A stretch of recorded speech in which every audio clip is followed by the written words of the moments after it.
These musicians are outcasts, the lepers of the music business. They've been banned by the radio stations, boycotted by record shops, blacklisted by promoters. The last time they played a concert was in July this year, and tonight they're playing in secret in the back room of a pub in Kent in an attempt to clear their name. The landlord thinks he's booked a country and western band. He couldn't be further from the truth. This burnt-out shell is all that's left of the last place that band, the Four Skins, played in. This is the Hambra Tavern in Southall, a largely Asian immigrant area. And it was here that three so-called Oi bands, including the Four Skins, came on July the 3rd to play a concert. They brought with them hundreds of skinhead fans, many of them known National Front supporters, who've been brought in by coach from the East End of London some 20 miles away.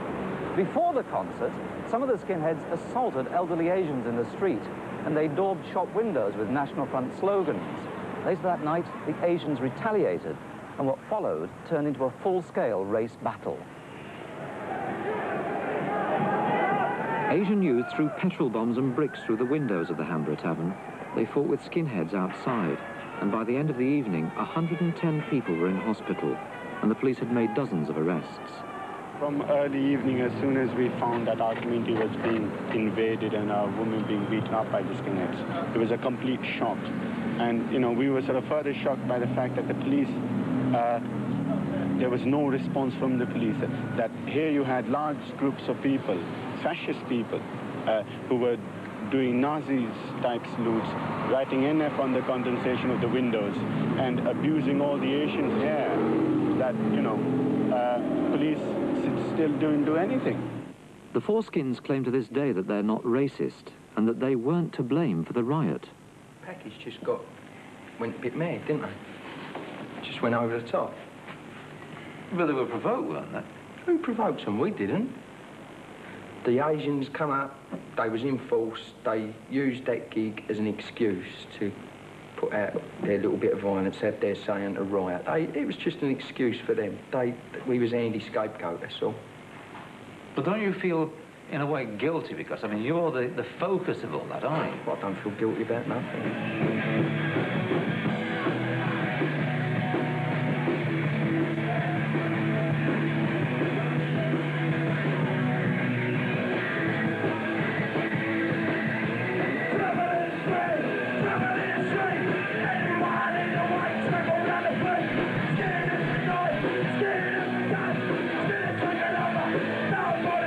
The press was merciless in its attack on the Oi bands. They were branded as right-wing extremists, racists, a dangerous influence on the young. Those in the music business who had flirted with them were condemned as being evil or naive. Naivety is probably the right word when you examine the whole style of the Oi bands. They're pro-violence, anti-black, anti-police. It's no wonder they attract Nazi skinhead followers. These are just a few of the words from the typical Oi songs. Boots are made for booting, guns are made for shooting. If you see the enemy, you're sure to stick the boot in. And again, black youth standing in the lights, crowding together, they're ready to fight. The army's in shooting is the rage. They want to lock them up, put them in their cage. There's blood on the streets. The music trade quickly decided that Oi music was too closely associated with extremist politics for comfort, and that violence, whether it came from left or right, was bad for business. Suddenly it became embarrassing to be associated with Oi music at all. But for all their public condemnation of the bands, at least one major record company quietly went on making money out of them.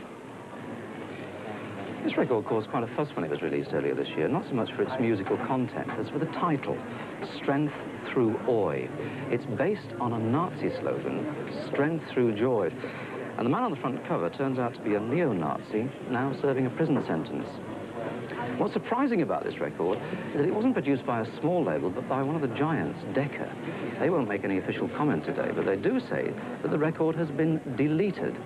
That is flatly denied by the manager of this shop. He says he can get hold of as many copies as he likes, and that this record makes a lot of money for Decca Records. It's been argued that if the Southall riot hadn't broken out, Oi music, even with its violent subversive overtones, wouldn't have come under attack. But Peter Bradley of the Institute for Contemporary Studies believes that Oi music was, in his own words, a political tinderbox well before the July riot. Just before the disturbances, his organisation completed a report on the extreme right-wing influence on rock music. There is a serious problem, and that is basically that the National Front, the British Movement and other smaller groups have made considerable inroads amongst young people of the inner cities in rock concerts. They've stirred up a lot of hatred, they've provoked a lot of violence inside the concerts. And our feeling is that some groups anyway, have not helped matters by really being rather ambiguous in their statements against National Front or supporters of National Front, and sometimes in saying nothing at all, and behaving in a very provocative manner. The British movement is a Nazi movement. Smash the British movement! The British movement is a Nazi movement. Smash the British movement!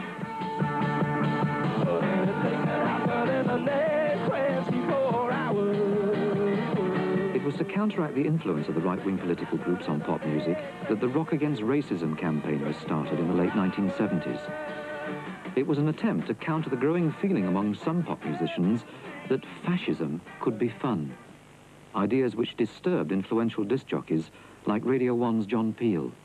So there has been, which I think is unfortunate, but it exists, there has been really since the very beginning of punk, in fact perhaps before that, but most notably, noticeably from 1976-77 onwards, a sort of flirtation with Nazi imagery, which people justify as saying that they find fascinating, the Berlin of the 1930s and so on. But I mean, the original punks were always swathed in swastikas and so on. And then there was an LP sleeve by the Skids, who was certainly not an Oi band, which was very kind of Aryan and Nazi wall poster-ish. And the bands like Joy Division, whose very name is derived from, from some SS sub-organisation, and the band which have followed them called New Order, which is again a Nazi-derived name. So there's always been this, which I regard as unpleasant flirtation with it. Recently, there have been more worrying parallels with the Germany of the 1930s. High unemployment in Britain, especially among the young and the unskilled, has made working-class whites ideal recruiting material for extreme right and left-wing political organisations. The chosen recruiting ground was obvious. Those places where large numbers of young, disaffected whites congregated. Football stadiums and halls where pop music was played. This is an issue of a magazine produced by the Young National Front and aimed specifically at young white working-class kids. Inside there is a pop column which singles out various bands which the National Front claims are their bands, something denied by many of the bands mentioned. Now, I've been speaking to the editor of this paper, Joe Pierce, who, by the way, refuses to appear in front of our cameras. And he claims that the Oi bands in particular are National Front bands, that they're in a way the musical wing of the National Front. And he claims that if they deny it, then they must face the consequences. Trouble like the trouble which ended the career of a band called Sham 69. The trouble happened in London, and according to the Rock Against Racism campaign, it set the pattern for much of the subsequent right-wing involvement in rock music. We're standing outside the Rainbow Theatre where Sham 69 played their farewell gig. On that occasion, something like half the audience were involved in Sieg Heil salutes, and that was organised around perhaps a core of 100 British movement sympathisers. They are organised in a number of different ways. They will try to organise their own entertainment, Rock Against Communism, which hasn't attracted many big-name musicians and is really the reason why they haven't succeeded with that particular campaign. They've also been involved in disrupting or attacking a large number of gigs. Certainly they've done this on a number of occasions with Rock Against Racism gigs. In Notting Hill, for instance, they attacked a gig we had organised with sledgehammers and crowbars, and 8 people were put in hospital. More recently, at the Rock Garden last Thursday, they attacked a punkabilly gig, and again, people were injured in the process. But perhaps most disturbing of all is the way in which the National Front and the British movement attach themselves, particularly to some of the bands who have a skinhead following, Madness, for example.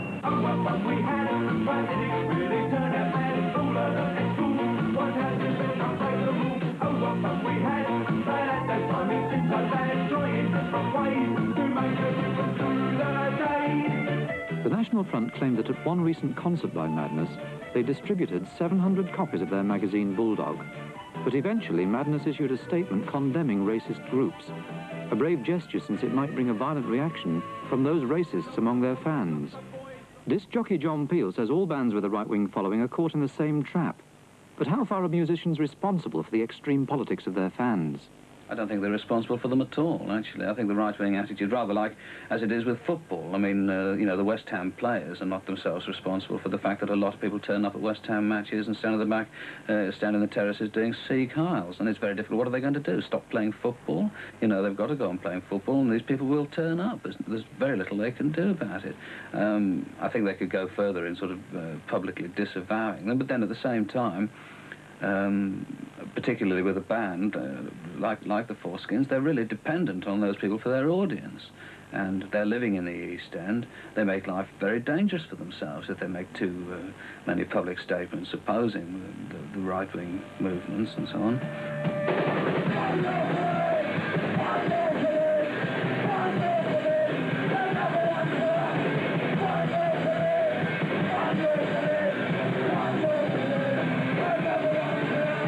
When the Four Skins made their attempt to rid themselves of their right-wing racist image, they made sure that the fans at their secret concert in Kent were there by invitation only.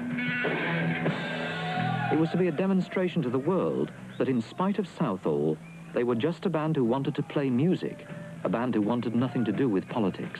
Well, we won't stop playing, so they turn us off again. The concert had been going for only half an hour when things started to go wrong.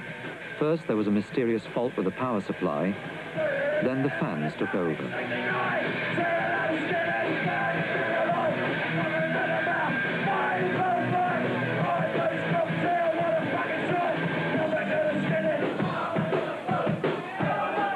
Some were wearing T-shirts decorated with the Union Jack, which happens, among other things, to be the adopted emblem of the National Front.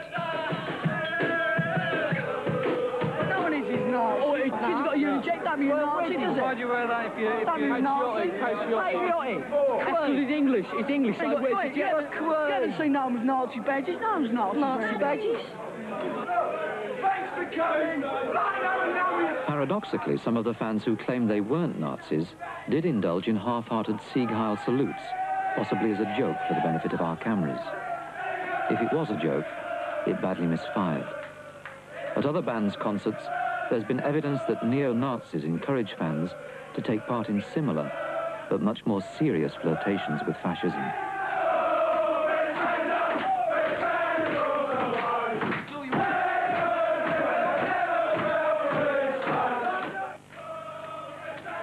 I don't think people actually stop and think enough about what it is that they're doing. And I think they could, I mean, there are plenty of other images which they could attach themselves to. But of course there is the desire to shock, and this is a very effective way of shocking, because in most people's minds, the sign of a swastika or something like that is still distressing. You know, it distresses me, and so it's the shock value, I think, that's important. People don't actually stop and think about what lies behind that and the very real dangers that exist.